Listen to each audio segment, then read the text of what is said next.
प्राचीन काल की कहानी है। एक नदी के एक किनारे पूर्णांगा गांव था तथा नदी के दूसरे किनारे पर बसे गांव का नाम वेदगा था। पूर्णांगा गांव में देवदास नाम के अत्यंत बुद्धिमान व्यक्ति रहते थे।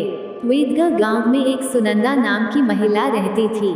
सुनंदा ईश्वर भक्त और श्रद्धालु थी तथा भोली भाली थी। वो सदैव ईश्वर का नाम जप किया करती थी। उसके पास 2 गायें थी। उन गायों का दूध बेचकर वह अपना निर्वाह करती थी। वो प्रतिदिन दूध लेकर नाव से नदी पार करती तथा पूर्णांगा गांव में जाकर दूध बेचती थी। वह देवदास के घर भी दूध पहुंचाती थी। एक दिन सवेरे सुनंदा को देवदास के घर दूध पहुंचाने में विलंब हो गया। समय पर दूध न मिलने से देवदास नाराज हो गए थे। सुनंदा ने आते ही देवदास से विलंब के लिए क्षमा मांगी। देवदास ने उससे विलंब का कारण पूछा। वह बोली, मैं वेदगा से एक नाव में बैठकर नदी पार करती हूँ, तब यहाँ दूध पहुँचा पाती हूँ। आज नाविक विलंब से आया, इसलिए मुझे भी विलंब हो गया तथा आपको भी दूध मिलने में विलंब हो गया। देवदास ने सुनंदा से कहा, सुनंदा, तुम तो नाविक की मदद के बिना भी नदी पार कर सकती हो। तुम तो ईश्वर भक्त हो और ईश्वर के नाम का जाप करती रहती हो। हरि नाम का जाप करने वाला यह छोटी सी नदी तो क्या, संसार रूपी सागर भी पार कर सकता है। भोली भाली श्रद्धालु सुनंदा ने पंडित की बात ध्यान से सुनी। उसी विचार में वह अपने गांव लौट गई। पूरा दिन वह भगवान के नाम की महानता के बारे में सोचती रही, जो केवल छोटी सी नदी ही नहीं अपितु संसार रूपी सागर भी पार करवाता है। इस विचार से उसके मन का भाव जागृत हो गया। उसे भगवान के प्रति कृतज्ञता भी लगने लगी। दूसरे दिन सुबह सुनंदा दूध पहुंचाने के लिए देवदास के घर पहुंच गई। वो नियमित समय से पहले ही दूध देने पहुंच गई थी। उसको देखकर देवदास ने पूछा, सुनंदा, तुम तो आज समय से पहले ही आ गई। क्या आज नाविक समय से पहले ही आ गया?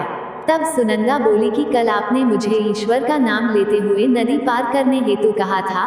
आज मैंने नाविक की प्रतीक्षा नहीं की।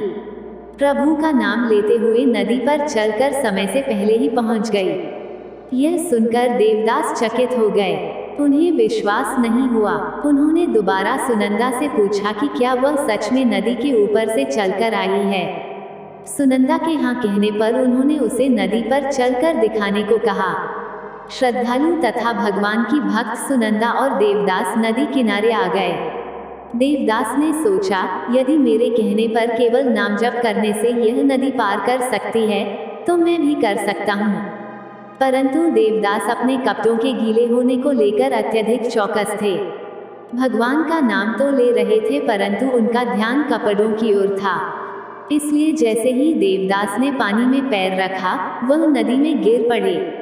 उन्होंने सुनंदा की ओर देखा, परंतु वह तो भगवान की धुन में पानी पर चलकर वेदगा की ओर बढ़ रही थी। देवदास का ध्यान ईश्वर से अधिक अपने कपड़ों पर था।